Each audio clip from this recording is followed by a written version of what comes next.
ప్రభు యొక్క బలను మనం సమీపించే ముందుగా దేవుని వాక్యంలో నుంచి ఈ సారిత సంఘానికి ప్రభు సంవత్సరం ఇచ్చిన వాగ్దానం మనం జ్ఞాపం చేసుకుందాం. దయచేసి కీర్తన గ్రంథం 65వ కీర్తన 7వ వచనం. 65వ కీర్తన 7వ వచనం అందరం కలిసి చదువుకుందాం.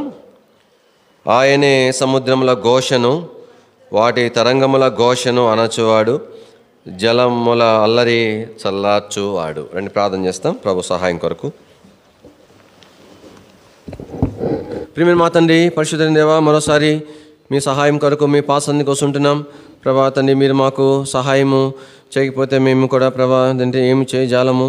మీ వైపు ప్రభా మా కన్నులెత్తి మా చేతులు మీ వైపు చాపుచూ ఉండగా దయతో కనికరించము ప్రభా. మీరే మాకు సహాయము చేయవలసిందిగా ప్రార్థన చేస్తుంటున్నాం. లేఖన భాగము ప్రభా మా వెనుకలు మీ దీవించి ఆశీర్వదించవలసిందిగా ప్రార్థన చేస్తుంటున్నాం. మీ మహిమ కొరకు ప్రభా మేము సిద్ధపడవలసిన రీతిగా సిద్ధపరచబడినట్లుగా కృపతో జ్ఞాపం చేసుకున్నామని మహిమ ఘనత ప్రభావాలు మీకు ఆరోపిస్తూ యేసు ప్రభు వారికి శ్రేష్ఠ నామంలో స్తుతించి ప్రార్థించి మహిమపరిచి అడిగి వేడుకుంటున్నాం తండ్రి, ఆమేన్.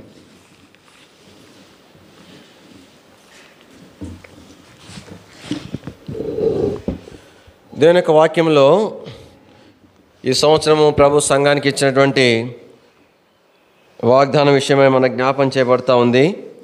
ఆయనే సముద్రముల ఘోషను అణచువాడు అని నేను ముందుకే గుర్తు చేసుకుంటా వచ్చినాం. సముద్రాన్ని ఎవరు కూడా అణచగలేరు.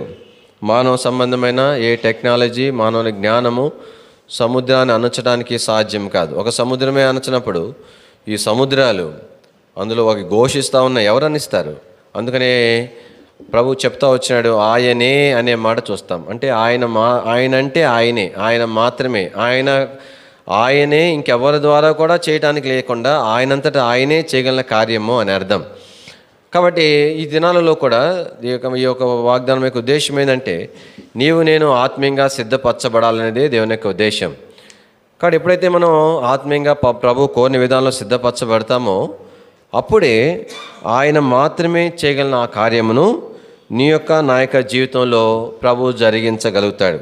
అలా కాకుండా నేను ప్రభు కొరకు సిద్ధపరచబడవలసిన రీతిగా సిద్ధపడకుండా ప్రభా నువ్వు మాత్రమే చేయగలిగిన ఆ గొప్ప కార్యము నా జీవితంలో జరిగించు, నా కుటుంబ జీవితంలో జరిగించు, నా పరిచర్య జీవితంలో జరిగించము అంటే అది సాధ్యం కాదు. అందుకొరకే మనము ఈ అధ్యాయాన్ని కొంతమేర ధ్యానం చేస్తూ వచ్చినాం. కానీ ఆయనే జరిగించే కార్యము మనలో జరిగించడం కొరకై మొదటి నియమాన్ని జ్ఞాపం చేసుకున్నాం. ఏంటి ఆ నియమం చెప్పండి? మన అతిక్రమములకు ఏం కలగాల? ప్రాయచిత్తము కలగాలి.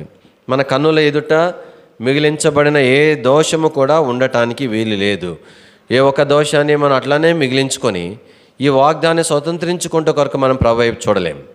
కాబట్టి మరి అన్ని దోషాలు తొలగించుకున్న తర్వాత మరెందుకు వాక్యం వినాలంటే అన్నీ నా కన్నులేటో అన్నీ నేను సరి చేసుకున్నా కూడా ఇంకా నా కన్నులకు కనబడనివి, నాకు అర్థము కాని వాటి కోసమే వాక్యపు వెలుగు వద్దకు నేను రావాల్సి ఉన్నది.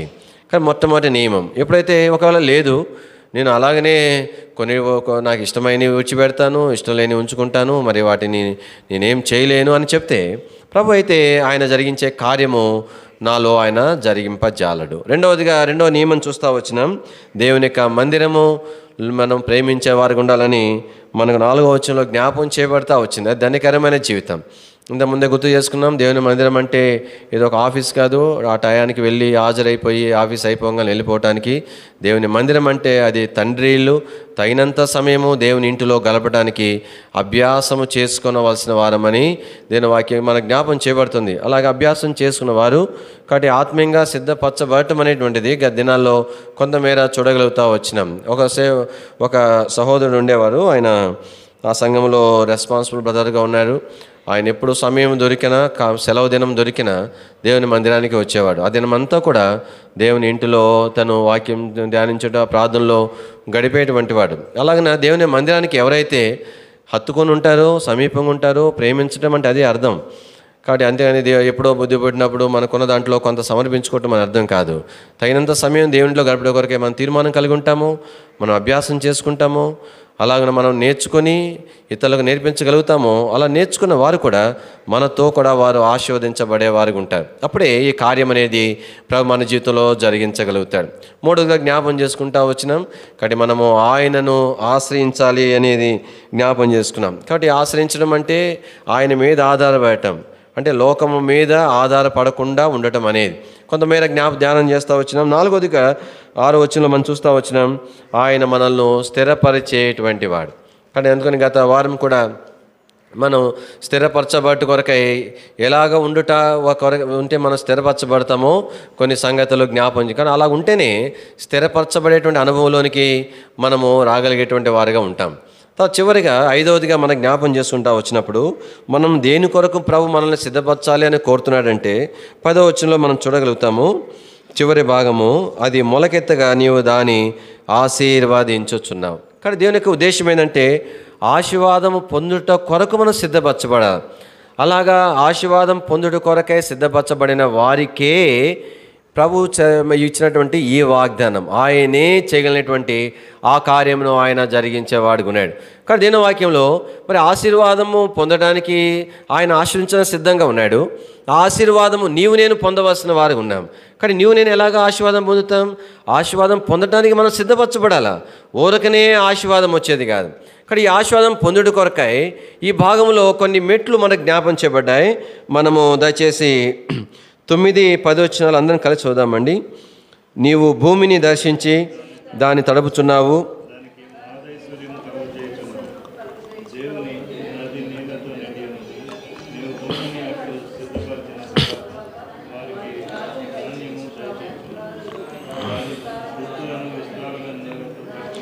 దాని గనిమలను చదును చేయుచున్నావు, వాన జల్లుల చేత దానిని పదును చేయుచున్నావు, అది మొలకెత్తగా నీవు దాన్ని ఆశీర్వదించుచున్నావు. ఇక్కడ దేని ఒక వాక్యంలో మనం చూస్తుంటున్నాం. ఇక్కడ ఒకటేమో ఆయన భూమిని దర్శిస్తున్నాడంట, రెండవది దాన్ని తడుపుతున్నాడంట, మూడవది ఏమంటాడు, నీవు భూమిని అట్లు సిద్ధము చేస్తున్నాడని చెప్తున్నాడు. నాలుగవదిగా 10వ వచనంలో దాని దుక్కులు విస్తారమైనతో తడిపి దాని గనుమలను చదును చేర్చున్నానని చెప్తున్నాడు. 5వదిగా అదే 10వ వచనంలో వాని జల్లుల చేత దానిని పదును చేయుచున్నాం. కాబట్టి ఈ భాగం మనకు మరి కీర్తనకారుడు మనకు అర్థం అవ్వటం కొరకై చక్కని వ్యవసాయముతో పోల్చి తన సంగతి చెప్తున్నాడు. కానీ ఈ దినాలలో నీవు నేను ఆశీర్వదించబడాలంటే ఈ యొక్క వ్యవసాయంలోనేటువంటి 5 అనుభవంలోనికి మనము రావాల్సి ఉన్నది. కానీ ఈ వర్ష క్రమము ప్రక్రియలో కొంత మనము దాన్ని చూస్తాము. మొట్టమొదటిగా మరి ఆ భూమి ఎలాంటి భూమిగా ఉండాలని ప్రభు కోరుతున్నాడంటే 9వ వచనంలో, నీవు భూమిని దర్శించి దాన్ని తడుపుచున్నావు, దానికి మహదేశం కలుగజేయుచున్నావు, దేవుని నది నీళ్లతో నిండి ఉన్నది, నీవు భూమిని అట్లు సిద్ధము చేసిన తర్వాత. కాబట్టి దేని వాక్యంలో ఈ యొక్క భూమి మొదటిగా ఎలా ఉండాలంటే చెప్పండి, సిద్ధపరచబడిన భూమిగా ఉండాలి. కానీ ఇక వ్యవసాయంలో రకరకాల పంటల కొరకైన రకరకాల విధానాలు ఉంటాయి. నేను సహజముగా మరి వరి పంట కొరకైనటువంటి విధానం అనుసరించే విధానం పోల్చి నేను మాటలు చెప్తున్నాను. కానీ ఈ భాగంలో మనకు జ్ఞాపకం చేసుకుంటా వచ్చినప్పుడు కానీ ఈ యొక్క ఆ భూమి పంట పండుడు కొరకై మొట్టమొదటిగా భూమి ఏం చేయబడాలంట, సిద్ధపరచవలసిబడినదిగా ఉంది. అంటే వ్యవసాయదారుడు ఆ యొక్క పంట పండించిన తర్వాత మళ్ళా తిరిగి పంట పండించడం కొరకైన మధ్య సమయము అది అలా విడిచిపెట్టబడుతుంది. విడిచిపెట్టబడిన తర్వాత ఆ యొక్క భూమి ఏమైపోతుంది, రకరకాలైనటువంటి చెత్త చెదారాలు, తర్వాత రకరకాలైనటువంటి పిచ్చి మొక్కలతో ఆ యొక్క భూమి నిండిపోద్ది. మళ్ళీ తిరిగి ఆ యొక్క భూమి వ్యవసాయం చేయడం కొరకై ఆ వ్యవసాయదారుడు ఏం చేస్తాడంటే ఆ భూమిని సిద్ధం చేస్తాడు. ఎట్లా సిద్ధం చేస్తాడు, అక్కడ ఉన్నటువంటి రాళ్ళు రప్పలు చెత్త చెదారము ఆ చెట్లు అన్నీ కొట్టివేసి, కాబట్టి 1 దినం అవుతుందో 2 దినం అవుతుందో కాబట్టి అవన్నీ కూడా పోగు చేసి అవన్నీ కాల్చివేసి వ్యవసాయం కొరకై మొదట ఆ భూమిని ఆ వ్యవసాయదారుడు సిద్ధం చేస్తాడు. కాబట్టి ఈ దినాల్లో కూడా కాబట్టి నీవు నేను కూడా ఆశీర్వదించబడాలనంటే మొట్టమొదటిగా మనం ఏం చేయాలి చెప్పండి?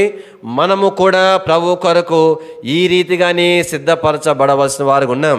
కానీ మనలో వ్యర్థమైనవి పనికిరానివి ఏమైతే ఉన్నావో వాటన్నిటినీ మనం గుర్తించి వాటిని తీసేయవలసి ఉన్నది.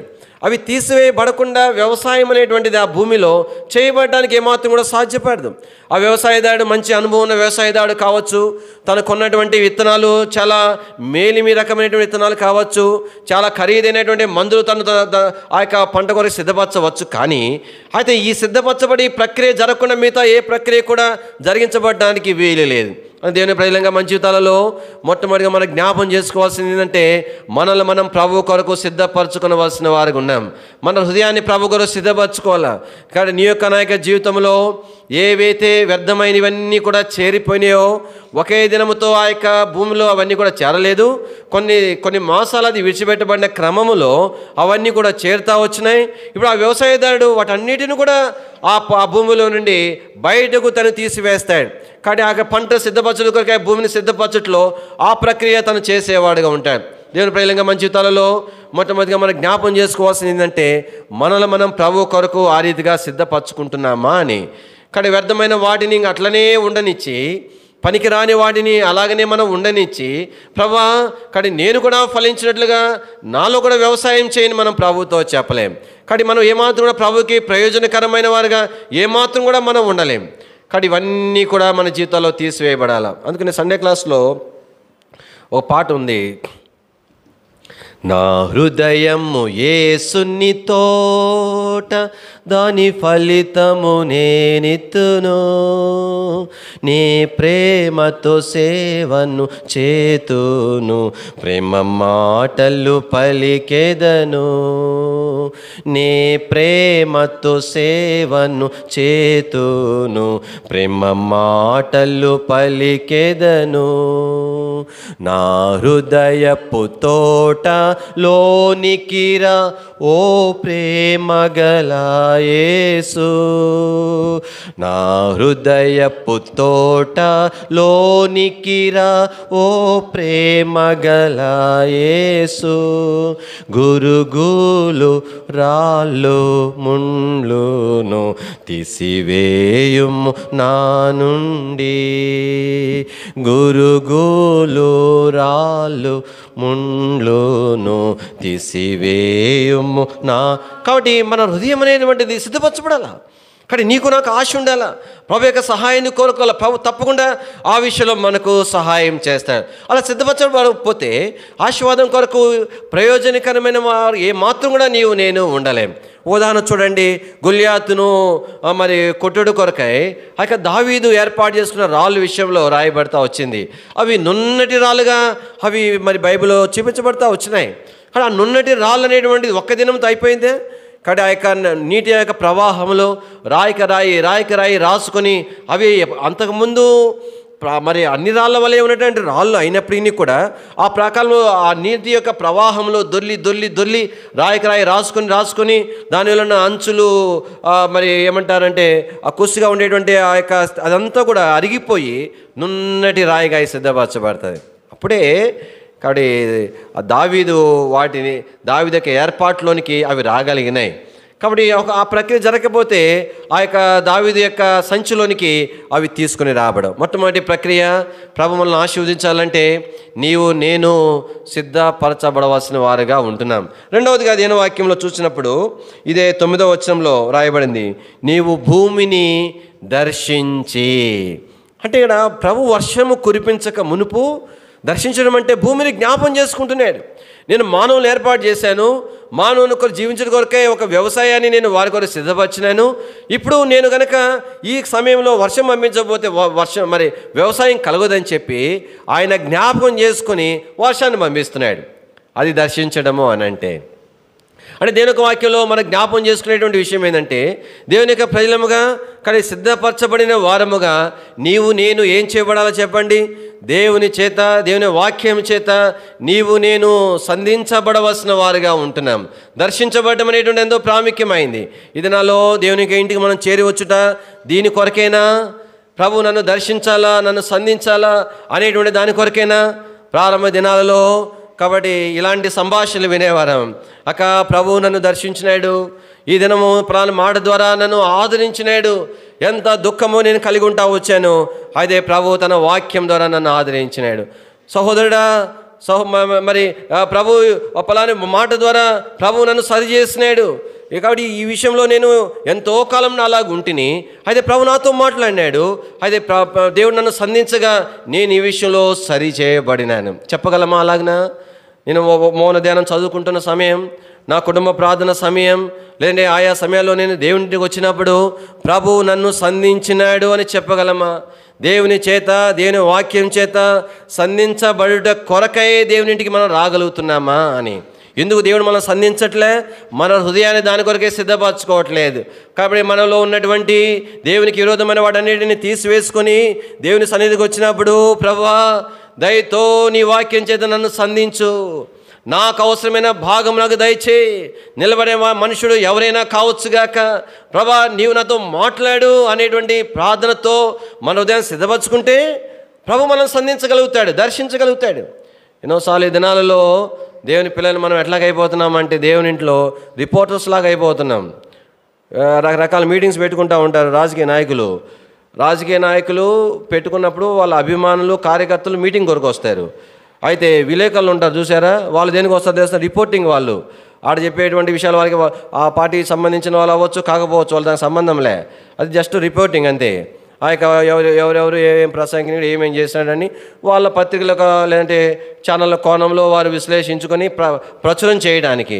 ఈ దినాల్లో దేవుని ఇంట్లో మనం ఎలాంటి వెళ్ళిన తర్వాత మన సంభాషణ దేన్ని ఎలాగా, ఎవరెవరు వచ్చినారు, ఏమేమి చెప్పినారు, ఇది ఎట్లా చెప్పొచ్చునా, అరే ఇందుకొరకు మనం దేవుని ఇంటికి వస్తున్నామని, ఏ హృదయంతో వస్తున్నాం, అందుకొరకేనా చెప్పగలుగుతున్నామా? ఈ సంభాషణకి ఎంత వ్యత్యాసం ఉంది. ప్రభు నన్ను దర్శించినాడు, నన్ను సంధించినాడు, నాతో మాట్లాడినాడు అనే మాట కానీ మనము పంచుకోగలుగుతున్నామా? అది కదా ఒకరికి ఒకరు క్షేమాభివృద్ధి ఇచ్చుకునేటువంటి మాట. దాని కొరకు కాదు కదా మనం దేవుని ఇంటికి రావాల్సింది. ఈ దినాల్లో ఒకవేళ అలా లేకపోతే, కానీ ప్రభు నన్ను ఏ విషయంలో సంధించకపోతే నేను దేవుని ఇంటికి రావటం వృధానే కదా. దేవుని యొక్క సన్నిధిని నేను ఆ దినము ఆ సమయం నేను పోగొట్టుకున్నట్టే కదా. దేవుని ప్రజలంగా నీవు నేను ఆశీర్వదించబడాలంటే మొట్టమొదటిగా నీవు నేను సిద్ధపరచబడవలసిన వారికి ఉన్నాం. రెండవదిగా దేవుని వాక్యం చేత, దేవుని సన్నిధి చేత మనము దర్శించబడవలసిన వారుగా ఉంటున్నాం, సంధించబడవలసిన వారిగా ఉంటున్నాం. అప్పుడే ఈ ఆశీర్వాదం కొరకై మనము తగిన రీతిగా సిద్ధపరచబడేవారిగా ఉండగలుగుతాం. ఈ యొక్క దేవుని వాక్యంలో ఈ యొక్క వ్యవసాయం విషయమే చెప్తున్నప్పుడు 3వ సంగతి నేను క్లుప్తంగా ముగిస్తాను. 3వ సంగతి జ్ఞాపం చేస్తున్నాడు. ఇది 9వ వచనం చదవండి.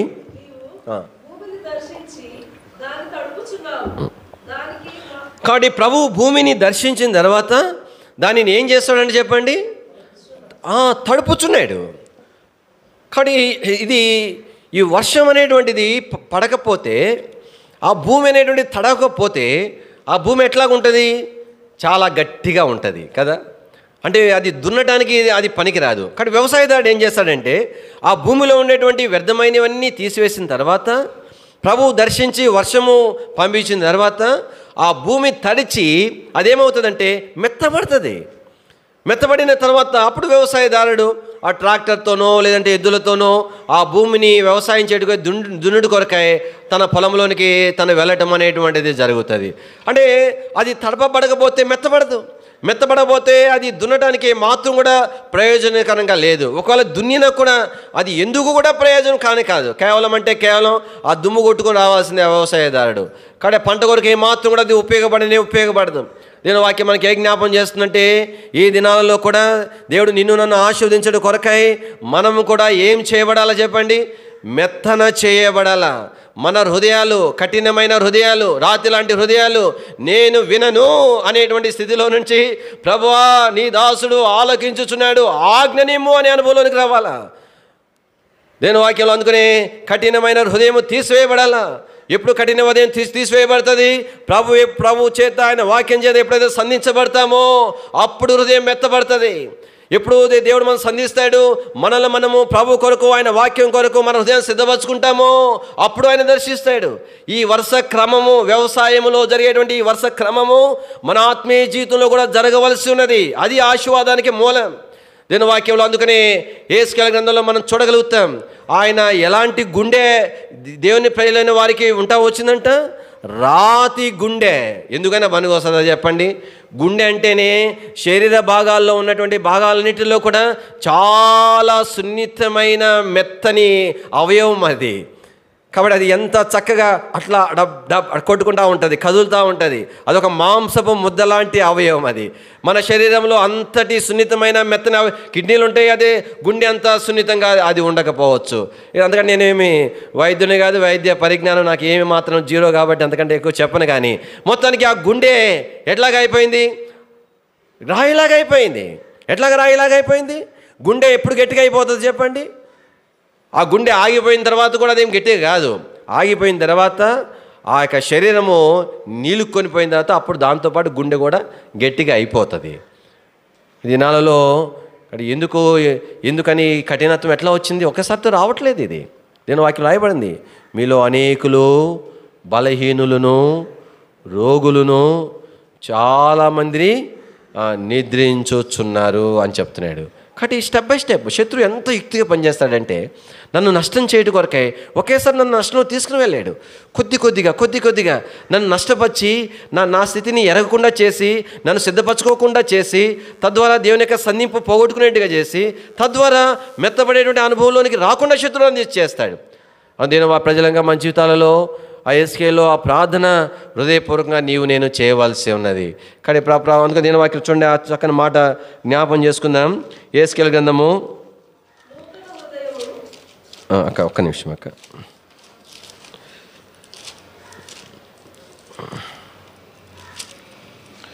యెహెజ్కేలు గ్రంథం 36వ అధ్యాయము చదవండి అక్క. 26వ వచనం. నూతన హృదయం మీకు ఇచ్చేదను, నూతన స్వభావం మీకు కలుగజేసేదను, రాతి గుండె మీలో నుండి తీసివేసి మాంసపు గుండెను ఇచ్చేదను. కాబట్టి రాతి గుండె మీలో ఉండి తీసివేసి అంటే ఇదేం ఆపరేషన్? రిపేరింగ్ ఆపరేషన్ కాదు ఇది. దీన్ని ఏమంటారు? గుండె మార్పిడి ఆపరేషన్. ఇది ఇంకా పనికిరాదు. అది మళ్ళా కొట్టుకోవడానికి సాధ్యం కాదు. ఈ దినాలలో మన ఆత్మీయ జీవితాలు ఎంత అడుగంటిపోయినాయి అంటే, ఎంత దౌర్భాగ్యంగా అయిపోయినాయి అంటే, బాగు చేయడానికి కూడా వీలుగానంతగా పాడైపోయినాయి. కానీ ఒకటే ఒక ప్రక్రియ ప్రభు ఏదైతే ఉన్నది నీ జీవితంలో నా జీవితంలో చేయడానికి, అదేమిటంటే ఓపెన్ హార్ట్ సర్జరీ, లేదంటే గుండె మార్పిడి కొరకనేటువంటి ఆపరేషన్ మాత్రం చేయవలసి ఉన్నది. కానీ ప్రభు అలాంటి కార్యము మనలో చేయనుగాక. ప్రభు అంటున్నాడు, రాతి గుండెను నేను తీసివేస్తానని అంటున్నాడు. తీసివేసి ఏమిస్తాను? నూతన హృదయము. కాబట్టి అంటే అర్థం ఏంటి? స్వాభావికంగా మనకు వచ్చిన హృదయం కాదు, లేదంటే ఆయా పరిస్థితులను బట్టి నేను నేర్పించబడిన స్థితిగతులు కాదు అవి. అది దేవుడు నాకు అనుగ్రహించిన నూతనమైన కార్యంతో కూడినటువంటి అనుభవం అది. కాబట్టి నూతన హృదయాన్ని ప్రభు నాకు అనుగ్రహిస్తున్నాడు. అందుకనే నూతన హృదయం అనేటువంటిది, నూతన స్వభావం అనేటువంటిది రెండు వేరు వేరు ప్రక్రియలు. నూతన హృదయం అనేటువంటిది ప్రభు ఆత్మీయంగా నాలో జరిగించిన ఆత్మీయమైన కార్యం. రెండవది స్వభావం అనేటువంటిది, కాబట్టి నాలో నేను ప్రభువుకు అప్పగించుకొని కానీ ప్రభు యొక్క కృపను పొంది జరిగేటువంటి కార్యం. అంటే దీన్ని మనకు అర్థం చేసుకోవాలంటే, రక్షణ పొందినంత మాత్రాన మన స్వభావము అనేటువంటిది మార్చబడదు. కానీ ఎంత వ్యత్యాసం ఉంటుంది మన స్వభావము. ప్రభువు మన స్వభావం మార్చిన తర్వాతకి ఎంతో వ్యత్యాసం ఉంటుంది. నేను వాక్యంలో యాకోబు ప్రారంభంలో ఏమని ప్రార్థన చేస్తున్నాడండి?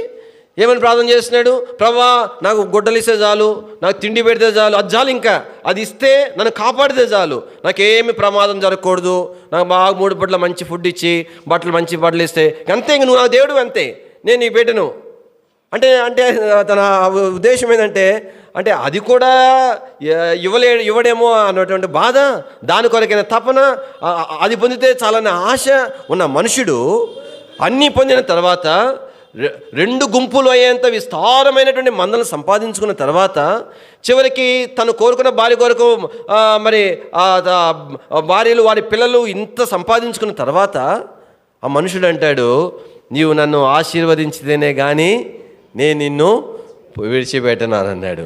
కానీ ఎంత మార్పు వచ్చింది ప్రారంభ ప్రార్థనకు తర్వాత ప్రార్థనకు, ఎంత మార్పు వచ్చింది. మోషే సేవకు వచ్చినప్పుడు తన సామర్థ్యాన్ని ఉపయోగించినాడు, తన ఆలోచన ఉపయోగించినాడు, తన జ్ఞానం ఉపయోగించినాడు. ఇశ్రాయేల్ ప్రజలు నేను ఎలాగైనా సరే విమోచించాలని వచ్చినాడు ఆ మనుషుడు. వచ్చిన తర్వాత ఏం చేసినాడు? కాబట్టి ఇశ్రాయేలు ఏమంటారు, ఐగుప్తీయుడు కొట్టుకోవడం చూసినాడు, శుభ్రంగా దెబ్బకి చంపేసి పూడ్చిపెట్టి అయిపోయింది. తర్వాత ఇశ్రాయేల్ కొట్టుకుంటున్నాడు. అంటే మోషే అంత తెలివి తక్కువడం కాదు, అంటే అంత చూసుకొని ఉంటాడు. అంత ఏమంటారంటే దొంగతనాలు చేసేవాళ్ళు, నరహత్యలు చేసేవాళ్ళు అంత అనాలోచనగా ఉంటారండి.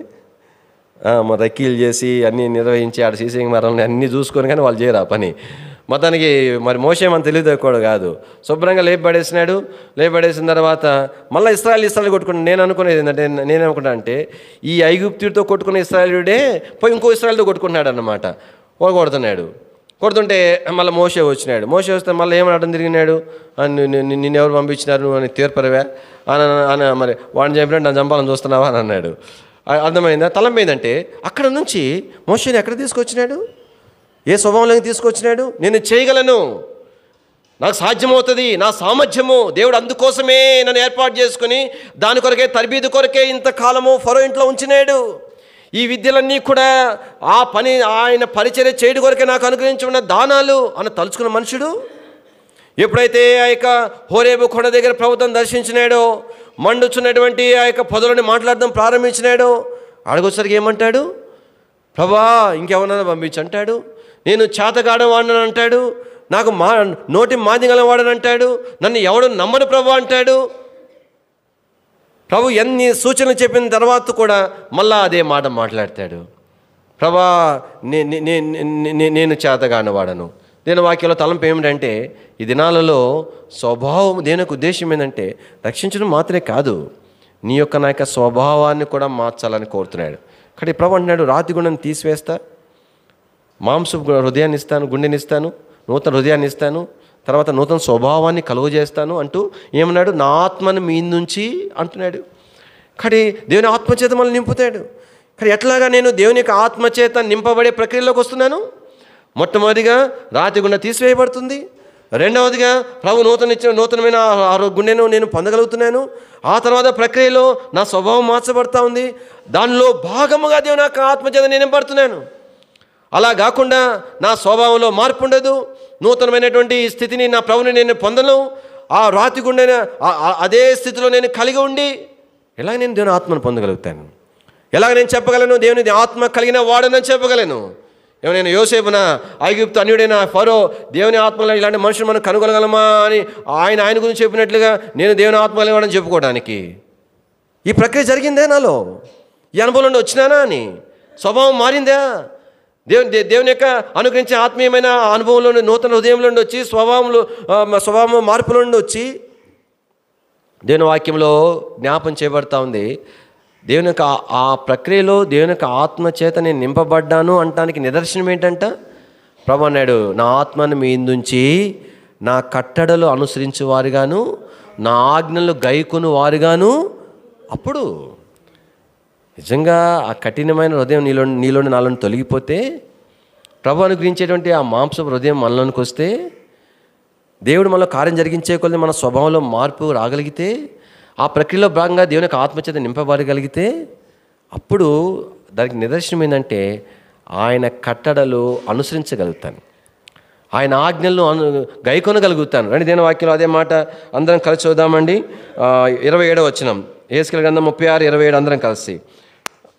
నా ఆత్మ మీ అందుంచి నా కట్టడలను అనుసరించే వారిని గాను నా విధులను గైకొను వారిగాను మిమ్మును చేసేదను. కాబట్టి ఇంకా కింద భాగాలన్నీ ఉన్నాయి కానీ ఇప్పుడు మనం చూడం. దీని వాక్యంలో 3వ అనుభవం మనకి ఏం చూపిస్తామనంటే, ప్రభు ఆ యొక్క భూమిని తడుపుచ్చు ఉన్నాడు.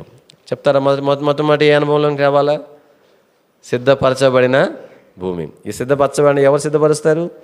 మన మన మన హృదయాన్ని మనమే సిద్ధపరచుకోవాలా. కానీ ప్రభు సహాయాన్ని కోరుకోవచ్చు అంతవరకు. ప్రభా, కాబట్టి నా కళ్ళు బోసలు వచ్చేసినాయి ప్రభా, రాళ్ళు కనబట్టలేదు అంటే ఆ కొంచెం ప్రభు ముట్టి కళ్ళు తెరుస్తాడు. అది చెత్త కనబట్టలేదు ప్రభు, అంతవరకు దేవుడు సహాయం చేయగలుగుతాడు. సరే, మొత్తానికి మనం సిద్ధపరచబడాలా. రెండవది ఏం చేయబడాలా? దేవుని చేత, దేవుని వాక్యం చేత సంధించబడాలా. మూడవది ఏం చేయబడాలా చెప్పండి?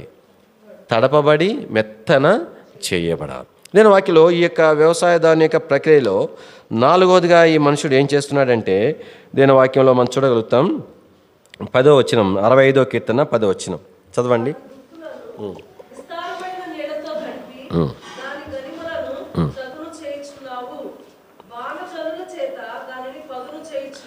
కాబట్టి వాన జల్లుల చేత దానిని పదును చేయుచున్నావు. కాబట్టి అంటే వాస్తవానికి అంటే నేను యాక్చువల్గా పల్లెటూరులో సేవ చేసి వచ్చినాను కాబట్టి అంటే కొన్ని ప్రాంతాలలో కొన్ని రకాల పంటల గురించి చెప్తున్నాను. ఒకవేళ మీలో వ్యవసాయం తెలిసిన వాళ్ళు ఉంటే ఇది కరెక్ట్ కాదు అనుకోవద్దండి. కాబట్టి ఎప్పుడైతే వాస్తవానికి వరి వ్యవసాయం చేసేటువంటి పొలాల్లో ఏం చేస్తారంటే, ఒకసారి వర్షం కొరకు రైతు ఎదురు చూస్తాడు. వర్షం పడిన తర్వాత నేల మెత్తబడుతుంది, దున్ని వదిలిపెట్టేస్తాడు.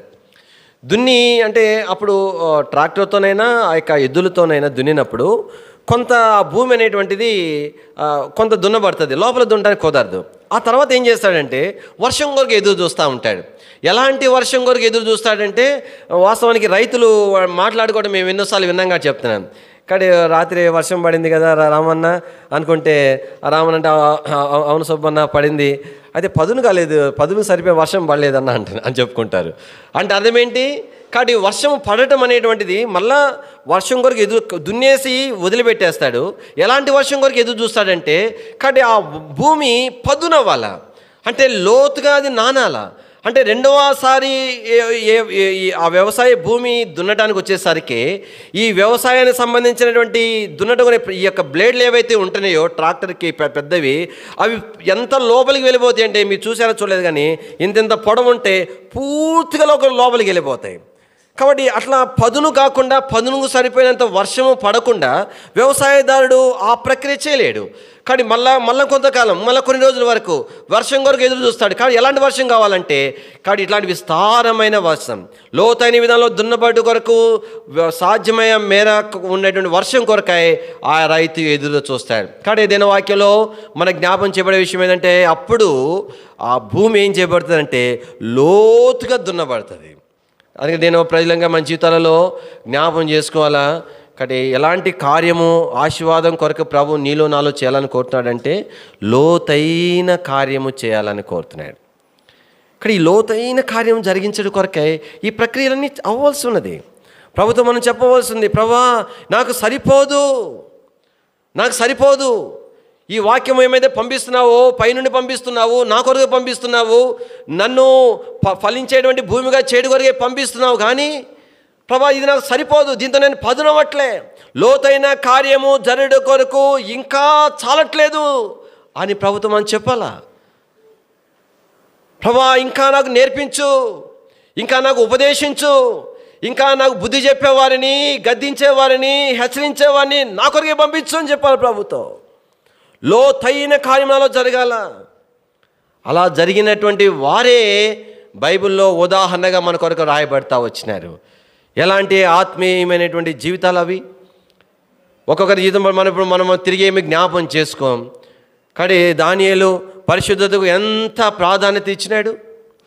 దావీదు అంటాడు, సౌలు యొక్క వస్త్రాన్ని కోసి ఒక ముక్కను కోసి ఆ ముక్క కూడా ఎందుకు కోసినాడు? మళ్ళా సౌలు ఉత్తదే, నువ్వు పెద్ద దొంగడివి, నా రాజ్యం కాజు చేసుకున్నాడు, నన్ను వదిలిపెడతావా, కాబట్టి నీకు దొరికిన చంపేసిండేవాడివి, ఉత్తదే నేను ఉన్నప్పుడు ఆడు ఉన్నానన్న సంగతి ఉత్తదే అని అంటాడేమో. దానికి రుజువు కోసమని వస్త్రాన్ని కోసిన మనుషుడు తర్వాత ఏమన్నాడు? వస్త్రము కోసినందుకు హృదయంలో నొచ్చుకున్నాడంట. దానికి బాధపడుతుందండి? బాధపడాల్సిన సందర్భం అది. ఏం ఆహారం ప్రార్థన చేసుకుని తింటేమి అప్పుడు ఆప్షన్ లేదు వాళ్ళకి. రాజు ఆజ్ఞ అది, నేను రాసిన ఆహారం తినాల్సిందే. కానీ వారి మీద ఉంచబడిన నపుంసకునికి కూడా వారు మనవి చేసుకుంటే అతను అంగీకరించలేదు, ప్రార్థన చేసుకుంటా వచ్చినారు. తర్వాత దేవుని వాక్యం రాయబడింది, దేవుడు ఆ విషయంలో ఆ నపుంసకునికి కటాక్షము కలుగు అనుగ్రహించినాడంట. అంటే అర్థం ఏంటి? కానీ ఎంత దాని కొరకైనా పట్టింపు లోతైనటువంటి కారణం ఏమిటంటే లోతైన కార్యము వాళ్ళలో జరిగించబడింది. ఇది నాలలో పైనదే అంతా, పైన సేవ, పైన పరిచర్య, పైన ప్రార్థనలు, పైన ఆరాధనలు, కానీ ఏమి లోతైన కార్యములో జరిగించబడుతుంది. అందుకే మనము ఆశీర్వాదం కొరకైనటువంటి విధానంలో మనం సిద్ధపరచబడలేకపోతున్నాం. కానీ ప్రభు ఆశిస్తున్నాడు. ఏం ఆశిస్తున్నాడంటే నన్ను నీ యొక్క నాకు జీవితంలో లోతైన కార్యము జరగాలని ప్రభు కోరుతున్నాడు. కాబట్టి అలా జరగకపోతే ఆ యొక్క వ్యవసాయ భూమి మరి కొన్ని పంటల కొరకై అది పనికిరాదు. అదే వాక్యంలో తిరిగి జ్ఞాపం చేసుకుందాం. మొట్టమొదటిగా ప్రభు ఏం చేస్తున్నాడు? సిద్ధపరచబడిన భూమి. రెండవ భూమి ఏం భూమి? దర్శించబడిన భూమి. మూడవది ఏం భూమి? తడపబడినటువంటి భూమి. నాలుగవది పదును చేయబడినటువంటి భూమి. తర్వాత అదే వాక్యంలో మన జ్ఞాపం చేసుకుంటా వచ్చినప్పుడు ఐదవదిగా జ్ఞాపం చేయబడుతుంది. 10వ వచనం చూడండి. దాని దుక్కులను విస్తారమైన నీళ్ళతో తడిపి దాని గనిమెలను చదును చేయుచున్నావు. కాబట్టి అంటే వ్యవసాయం అనేటువంటిది ఆయా కాలాల్లో ఆయా పంటలను బట్టి కొంచెం మారుతుందండి. బహుశా దావీదున్న కాలంలో ఏ పంటకు వచ్చిన వ్యవసాయ క్రమం చెప్పినాడో మనకైతే తెలియదు. కానీ నేను ఇప్పటి కాలంలో సహజంగా కొన్ని ప్రాంతాల్లో జరిగే వరి లాంటి పంట వ్యవసాయ క్రమం గురించి చెప్తూ వీటిని చెప్తున్నాను. కానీ 5వ అనుభవం ఏం చూస్తున్నామంటే దేవుని వాక్యంలో దాని గనిమలను ఏం చేస్తున్నావు? చదును చేస్తున్నాం. కానీ ఇప్పుడు ఈ వ్యవసాయదాడు ఏం చేస్తాడంటే దున్నిన తర్వాత వర్షం పడిన తర్వాత దున్నుతాడు. మళ్ళా విస్తారమైన వర్షం పడి పదునైన తర్వాత లోపల దున్నిన తర్వాత ఏం చేస్తాడంటే మరొక రకమైనటువంటి ఆ యొక్క వ్యవసాయం కొరకైనటువంటి ఆ పనిముట్టును తను ఉపయోగిస్తాడు. కానీ ఈ ప్రాంతం నేను ఎక్కడ చూడలేదు, అంటే వ్యవసాయం చూడలేదు. మొత్తానికి అది ఎట్లా ఉంటుందంటే ఒక చిన్న పరికరం, ట్రాక్టర్కి వెనకాల కట్టు ఉంటుంది, లోపల బ్లేడ్లు ఉంటాయి, అవి ఫ్యాన్ తిరిగినట్టు తిరుగుతూ ఉంటాయి. మీకు తెలుసా దాన్ని ఏమంటారు? ఇక్కడ వాడతారు, ఇక్కడ ఏమంటారమ్మా? పెద్ద చెప్పండి నాకు. ట్రిల్లరా? ఎస్, ట్రిల్లర్ అంటారు. దానిపైన పైన కవర్ చేసి ఉంటుంది కదా, పైన కవర్ చేసి ఉంటుంది. అంటే కవర్ అంటే ఒక ఎనపరేగుతో కప్పి ఉంటుంది, లోపల బ్లేడ్ ఉంటుంది. అదేం చేస్తుందంటే ఇక్కడ ఈ వ్యవసాయ భూమిని లోతుగా దున్నిన తర్వాత అప్పుడు లోపల ఉన్నటువంటి రాళ్ళు గీళ్ళు ఉంటే బయటకు వచ్చేస్తాయి, అవన్నీ ఏరేస్తాడు. ఏరేసిన తర్వాత ఈ ట్రిల్లర్ ఏదంటారు దీంతో ఏం చేస్తాడంటే ఆ వ్యవసాయ భూమిలో ఏం చేస్తాడంటే ఆ మట్టి గడ్డలన్నీ కూడా అప్పటికే నాని ఉంటాయి కాబట్టి, మెత్తగా ఉంటాయి కాబట్టి బాగా మెత్తగా చేసేస్తుంది పొలం అంతా. ఇంకా నేను అలాంటి వ్యవసాయ భూమిలోని కూడా వెళ్ళి చూశాను. అది పట్టుకొని ఆ మట్టిని పట్టుకుంటే దాంట్లో ఏమి కూడా గరుగుతనం ఉండదు. అది ఒక గోధుమ పిండి రవ్వ అన్నంతగా మెత్తగా అది సిద్ధం చేయబడుతుంది. కానీ దేని యొక్క ప్రజలంగా జ్ఞాపం చేయబడే విషయం ఏంటంటే దేవుడు మనలో నీలో నాలో జరిగించే కార్యం అనేటువంటిది ఏదో పైపైన ఆయన చేయడానికి కోరట్లేదు. దేని కొరకైతే నిన్ను ఏర్పాటు చేసుకున్నాడో ఆశీర్వాదం కొరకు తగిన రీతిగా సిద్ధపరచాలని దేవుని యొక్క ఉద్దేశం. ఇలాగ అయితేనే ఆయన కోరినటువంటి ఆశీర్వాదమే కనుమలో రాగలుగుతాం. కాబట్టి అలా కాకుండా లేదు మట్టిగడ్డలు ఉన్నా పర్వాలేదు అట్లనే నేను వేస్తానంటే ఎట్లా నన్ను ఆడతావు వరి? తర్వాత ఎంత మెత్తగా చేయబడిందంటే తర్వాత ఆ భూమి అంతా కూడా నీటితో నింపిన తర్వాత వీళ్ళు ఏమంటారు వరి నాటుతారనమాట. నేను ఒకసారి చూసి అనుకున్నాను, భలే వీళ్ళేదో ఏమంటారంటే అతికించే అట్టనే అట్ట తీస్తుంటారు, స్పీడ్గా టంటా పోతుంటారు. ఇట్లా ఎప్పుడైనా కిందకి అంటారు, ఎప్పుడు చేయిస్తారు తెలియదు. నేను అనుకున్నాను ఏందబ్బా భలే ఏంటంటే అతికించినట్టు అతికిస్తున్నారు అని అనుకున్నాను. ఆ తర్వాత నాకు అర్థమైందంటే అంత మెత్తగా ఉంటుంది, ఇట్లా పెట్టుకుంటే వెళ్ళిపోతారు అంతే. ఆ వారిని అట్లా పెట్టుకుంటే వెళ్ళిపోతారు. ఎంత మెత్తటి దేవుని యొక్క ప్రజలంగా మన జీవితాల్లో జ్ఞాపం చేసుకోవాలా ప్రియులరా. కాబట్టి ప్రభువు ఇందుకోసము ఈ వాగ్దానం ఇచ్చినాడు. ఆయన మాత్రమే చేయగలిగిన కార్యం. కానీ నీ యొక్క వ్యక్తిగత జీవితంలో, నీ కుటుంబ జీవితంలో, దేవుని పరిచర్య జీవితంలో ఆయన జరిగించడానికి సిద్ధంగా ఉన్నాడు. ఆయన జరిగించుట కొరకై ఆశీర్వాదము నేను లేదా మనము స్వతంత్రించుకుంటూ కొరకైన నియమం ఇది, వరుస క్రమం ఇది. కాబట్టి ఈ విధానంలో మెత్తగా మనం చేయబడాలా, వెంటనే లోబడేవారుగా ప్రభు కొరకు చేయబడాలా, వెంటనే దేవుని వాక్యానికి వెండయ్యేటువంటి స్థానంలోనికి మనం తీసుకురాబడాలా. దేవుని వాక్యంలో పదును చేయబడినటువంటి భూమి.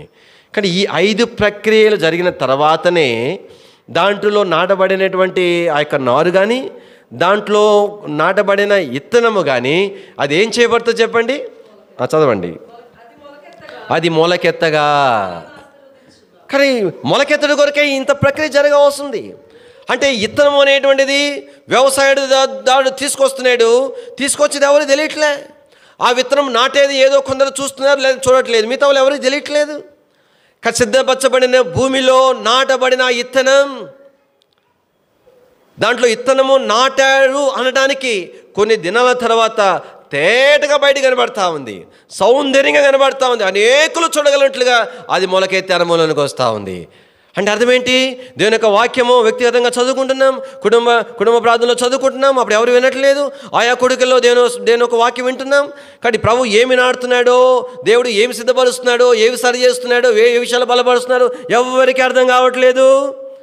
అయితే ఈ రీతిగా నాడబడిన తర్వాత దాని యొక్క ఫలం అనేటువంటిది మన జీవితం ద్వారా బయలుపరచబడుతుంది. ఎంత సౌందర్యంగా అప్పుడు అర్థమవుతుంది అందరికీ. కానీ ఎలాగా? ఓహో, ఇదే సంగతి. కానీ ఈ వ్యవసాయ భూమిలో ఇన్ని పనులు చేసి ఆ ఇత్తనము నాటించినాడా అనేది ఎప్పుడు అర్థమైంది? మొలక ఎత్తిన తర్వాత అర్థమవుతా ఉంది. ఇది నాలో దేవుని ప్రజలంగా మన జీవితాల్లో కానీ నీవు నేను ఈ రీతిగా సిద్ధపరచబడుతున్నామా అని దేవుడు నీలో నా లోపల చేసే కార్యం అనేది ఆయా సందర్భాల్లో ఆయా పరిస్థితుల్లో ప్రజలు చూడగలుగుతున్నారా అని. మొలకెత్తే అనుభవం లేకపోతే ఇతను లోపలే ఉంటుంది, కానీ అది ఫలించకపోతే ఏం ప్రయోజనం? ఇన్ని ప్రక్రియలు చేయబడి ఏం ప్రయోజనం? అసలు ఈ ప్రక్రియలు ఎందుకు చేయబడింది? మొలకెత్తడానికే చేయబడింది. సరే, ఈ ప్రక్రియలో ఖచ్చితంగా అది మొలకెత్తుతుంది.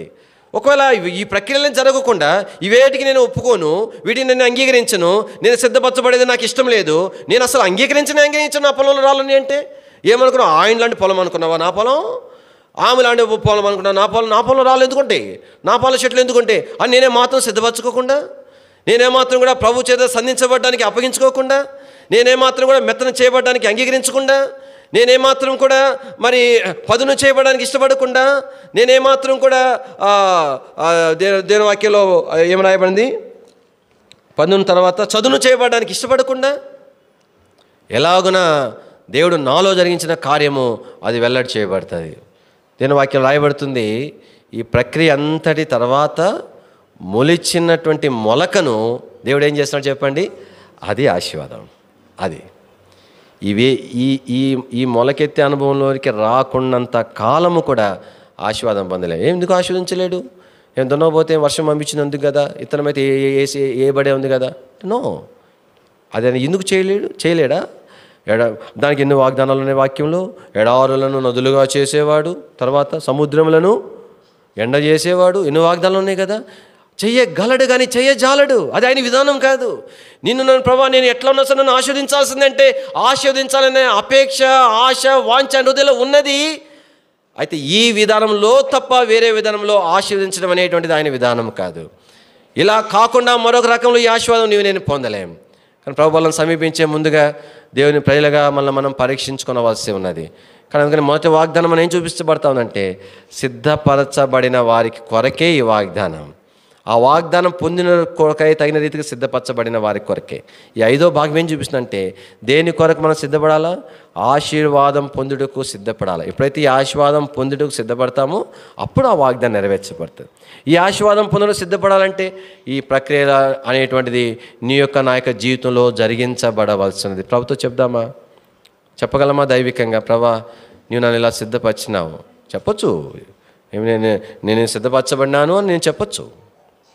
అది ఏది? మొలక ఏది? ఆ మొలక ఎంత సౌందర్యంగా ఉంటుంది చెప్పండి. ఆ ఇత్తనమైన చోట ఎంపితంగా ఉండదు, కానీ మొలక ఎంత పచ్చగా, ఎంత ఆకర్షణీయంగా, ఎంత సౌందర్యంతో కూడా, ఈ ఆత్మీయమైన సౌందర్యం కదా ప్రభు నీ నుండి నా నుండి కోరుతా ఉన్నాడు. చక్కని పాట కూడా ఉంది కదా, ఎట్లా ఉంటే అట్లా ఆయన మనల్ని అంగీకరిస్తాడా? కుమారి ఆలకించు, నీవాలోచించి కుమారి చెవియొగ్గుము, నీవాలోచించి కుమారి చెవియొగ్గుము. ఈ రాజు నీ ప్రభువు, నీ సొగసు గోరే, ఈ రాజు నీ ప్రభువు, ఈ రాజు నీదు సౌందర్యమును కోరే, ఈ రాజు నీదు సౌందర్యమును కోరే, ఈ రాజు నాకు నమస్కరించుము, కుమారి ఆలకించు. కాబట్టి ఎట్లుంటే అట్లా వికారంగా ఉంటే ఆయన ఇష్టపడాడు, అంగీకరించడు. ఆ మహిమను పొందుడు కొరకాయ, ఆ బహుమానాలు పొందుడు కొరకాయ, జీతం పొందుడు కొరకాయ నీవు నేను అంగీకరించబడాలంటే ఆత్మీయమైన సౌందర్యంలోనికి రావాలా.